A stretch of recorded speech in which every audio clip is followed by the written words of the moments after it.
Vai esi kādreiz domājis, cik daudz laika pavadi meklējot piemērotākos darba sludinājumus? Vai esi pārliecināts, ka apskati visus piemērotākos sludinājumus? Šajā epizodē tu uzzināsi, kā izmantot ChatGPT, lai atrastu sev piemērotākos darba sludinājumus, izmantojot savu CV un padziļinātu Deep Search meklēšanas funkciju. Tu apmeklē kādu no populārākajiem darba sludinājumu portāliem un meklē starp simtiem sludinājumu, kur daļa vispār neatbilst tavām prasmēm. Te sākas laika tērēšana.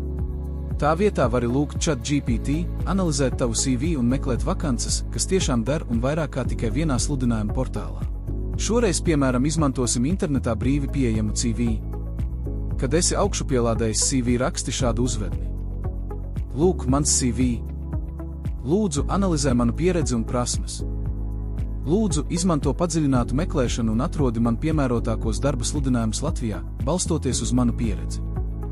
Norādi katram piedāvājumam, kāpēc tas atbilst manam profilam.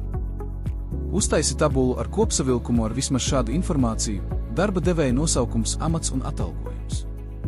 Tev iespējams būs jāatbild uz precizējošiem jautājumiem. Pēc atbildes sniegšanas dod komandu ChatGPT sākt izpēti. Tas var aizņemt kādu laiciņu.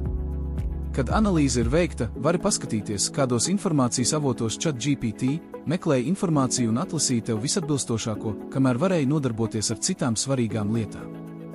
Tagad atliek izvēlēties piemērotāko sludinājumu un rīkoties.